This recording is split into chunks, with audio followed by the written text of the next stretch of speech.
ఇప్పుడే country delight app ని download చేసుకోండి. Download the country delight app now. ఇప్పుడు ఈ సినిమాల ఇదిలో ఈ మధ్య కాలంలో ఫ్యామిలీ స్టారు, గేమ్ చేంజరు, ఈ రెండింటి తర్వాత దిల్ రాజు గారు కొంచెం డౌన్ అయింది పొజిషన్ అనేటువంటిది, కొంచెం ఇబ్బందుల్లో పడ్డాడు దిల్ రాజు అనేటువంటిది. సంక్రాంతికి వస్తుందని చెప్పారు. సంక్రాంతి ఉంది. ఆ రెండు సంక్రాంతి లేకపోతే ఏంటి దిల్ రాజు గారి పరిస్థితి అనేటువంటి ఏమి కాదు, ఏమవుతుంది. ఇప్పుడు ఫ్యామిలీ స్టార్ మాకు ఫైనాన్షియల్ గా ఏం నష్టం జరగలేదు. వచ్చిన దాంట్లో కూడా నేను అందరికి మెజారిటీ ఆఫ్ డిస్ట్రిబ్యూటర్స్ కి 50% రిటర్న్ ఇచ్చాను. ఫ్యామిలీ స్టార్ సినిమాలో మెజారిటీ డిస్ట్రిబ్యూటర్స్ ఎవరైతే ఉన్నారో అందరికి నేను 50%.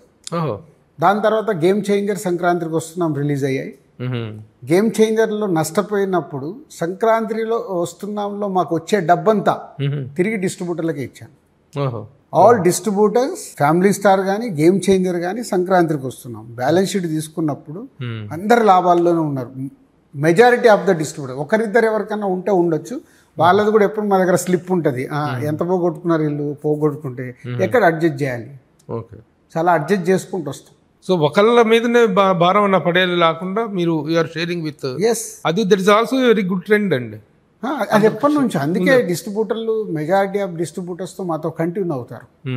వాళ్ళ ఇప్పుడు నితిన్ మార్కెట్కి తమ్ముడు సినిమా నితిన్కి కంటిన్యూగా నెగిటివ్స్ ఉన్నప్పుడు ఇప్పుడు నేను పెట్టిన 70-75 కోట్లు రావాలి అంటే అంత ఈజీ కాదు.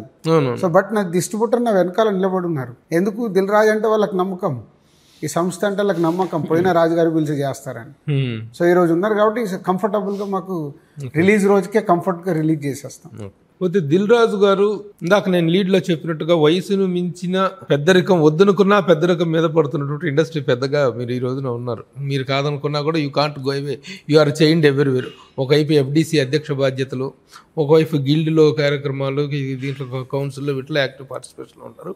మీ నిర్ణయాలు, మీ మాటలకి మంచి వాల్యూ పెరుగుతుంది. ఈ పెద్దరికం మీరు కోరి తీసుకున్నారా, ఎంతవరకు వచ్చింది, అసలు మీ ఇదేమిటి, మీ ఇంట్రెస్ట్ ఏంటిది వీటిల్లో? అంటే పెద్దరికం తీసుకోవాలని నాకు ఎప్పుడు ఉండదు. పోతే మనకేంటి, మనకు వస్తున్న ఎక్స్పీరియన్స్తో పాటు నలుగురికి అది ఉపయోగపడటానికి డ్రైవ్ మొదలవుతూ ఉంటుంది. అది ఎవరికన్నా. కొందరు ఏంటంటే మనకెందుకులే, మన పని మనం చేసుకుందామని వెళ్తారు. కొందరు లేదు, మనకు వచ్చిన ఎక్స్పీరియన్స్ ఇది నలుగురికి ఉపయోగపడితే బాగుంటుంది కదా అని వెళ్తారు. నేను రెండో కోవా.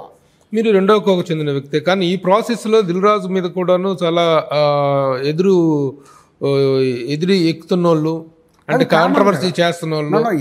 ఎప్పుడైతే మనము నలుగురికి ఉపయోగపడి పని చేయటానికి ముందుకెళ్తామో ఇంకా నలుగురు తయారవుతారుగా. సో దానికి సిద్ధపడే వెళ్ళాలి.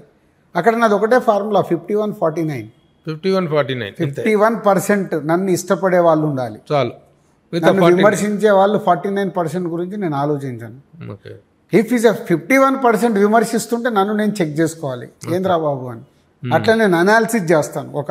ఒక ఇన్సిడెంట్ కానీ ఒక ఇష్యూ కానీ దీంట్లో ఎలా జరుగుతుందని నేను సైలెంట్గా రివ్యూస్ తీసుకుంటాను. సార్, ఇండస్ట్రీ ఇష్యూస్ని అడ్రస్ చేస్తున్న వాటిల్లో మీకు ప్రధానంగా అనిపిస్తున్నటువంటి సమస్య ఏంటి అంటే ఏం చెప్తారండి? సింగిల్ థియేటర్స్ గురించి ఎక్కువ మాట్లాడుతున్నాను. ఈరోజు ఇండస్ట్రీ అన్ని రకాలుగా ఇబ్బందుల్లోనే ఉంది. లాస్ట్ 4-5 years నుంచి ఇండస్ట్రీ మెల్లిగా సింక్ అవుతుంది. ఒక్కరి ప్రాబ్లం కాదు, వాళ్ళందరి ఎగ్జిబిటర్ ప్రాబ్లంలో ఉన్నాడు, డిస్ట్రిబ్యూటర్ ప్రాబ్లంలో ఉన్నాడు, ప్రొడ్యూసర్ ప్రాబ్లంలో ఉన్నాడు, హీరోలకు అంతే ఇంకా టైం పడుతుంది. హీరోలకి ప్రాబ్లం తెలియాలన్నా ఇంకా టైం తీసుకుంటుంది. ఎందుకు, వారికి సక్సెస్ ఫెయిల్యూర్తో సంబంధం లేకుండా ఫైనాన్షియల్గా దే ఆర్ ఇన్ కంఫర్టబుల్. ఫైనాన్షియల్గా క్షీణించేది ఎవరు? ఈ మూడు సెక్టార్లు. సో ఈ 3 సెక్టార్లు చాలా ట్రబుల్లో ఉన్నాయి మెజారిటీగా. ప్రధానమైన కారణం ఏంటనుకుంటున్నారు? బేసిక్గా కోవిడ్ స్టార్ట్ అయిన తర్వాత మెల్లిగా ఫుట్ఫాల్ తగ్గిపోవడం. కోవిడ్ వల్ల ఫుట్ఫాల్ తగ్గిందా, కంటెంట్ లాగా పోవడం వల్ల తగ్గిందా? ఫస్ట్ ఇప్పుడు కోవిడ్ స్టార్ట్ కాకంటే ముందు అలా వైకుంఠపురంలో, సర్లేరు నీకెవరు 2 బ్లాక్ బాస్టర్ వచ్చేసి తెలుగు సినిమా ఇండస్ట్రీని ఒక ఊపే నంబర్స్ చూపించాయి. 2020 జాన్లో, 2020 మార్చ్లో కోవిడ్ స్టార్ట్ అయిపోయింది. ఫిబ్రవరిలో స్టార్ట్ అయ్యి మార్చ్ 22 నుంచి క్లోజింగ్కి వెళ్ళిపోయాయి. అక్కడ మెల్లిగా OTT అనేది ఇంట్లో కూర్చొని సినిమాలు చూడడం అలవాటైంది. మేము కూడా అందరము దాన్ని ఎంకరేజ్ చేసాం. ఓటీటీ కోవిడ్ వల్ల. సో ఒక 1 year ఆ సిస్టంలోకి వెళ్ళిపోయారు అందరూ. థియేటర్లు ఓపెన్ అయినా 50% ఆక్యుపెన్సీ అన్నాం. సో జనాలు ఎందుకురా బాబు ఇప్పుడు ఓటీటీలోనే ఉందిగా సినిమా, ఇప్పుడు మనం థియేటర్కి వెళ్ళి కోవిడ్ తెచ్చుకోవడం అవసరమా అని రావడం మెల్లిగా తగ్గుతూ వచ్చింది. దాంతోపాటుగా అడ్మిషన్ రేట్స్, దాంతోపాటుగా క్యాంటీన్లలో రేట్స్, దాంతోపాటుగా ప్రాపర్గా థియేటర్స్, అన్ని థియేటర్లు సరి అయిన అంబియన్స్ మెయింటెనెన్స్ లేక. ఎందుకు మెయింటెనెన్స్ చేయట్లేదు థియేటర్ అని అంటే వాళ్ళకు సరి అయిన రెవెన్యూ రావట్లేదు. రావట్టినప్పుడు ఇంకా ఖర్చు ఎక్కడికి వెళ్ళి పెడతాడు. అండ్ కోవిడ్లో ఒక 9 నెలలు 6 నెలలు నుంచి 9 నెలలు థియేటర్లు చాలా మూతపడ్డాయి. ఆ రెవెన్యూ అంటే ఏమైంది వాళ్ళకి రావాల్సిన రెవెన్యూ 9 months రాలేదు. వాళ్ళకి కట్టాల్సిన కరెంట్ బిల్స్ కట్టారు, ఏ గవర్నమెంట్ ఎక్స్క్యూజ్ చేయలేదు. ఇలాంటి వాళ్ళకి ఎఫెక్ట్ అయ్యాయి. ఇలా మొత్తంగా చూసినప్పుడు సినిమాలు ఆగిపోవడం వల్ల దాని భారం అంతా ప్రొడ్యూసర్స్ మీద పడింది ఇంట్రెస్ట్ రూపంలో. మెజారిటీగా ఇంట్రెస్ట్లు కానీ శాలరీస్ కానీ ఆఫ్ శాలరీస్ ఇచ్చామప్పుడు అన్నీ దాని మీద వచ్చి పడ్డాయి. సో వేరే ఎవరికి ఎఫెక్ట్ కాలేదు కదా, ప్రొడ్యూసర్స్ అండ్ ఎగ్జిబిటర్స్.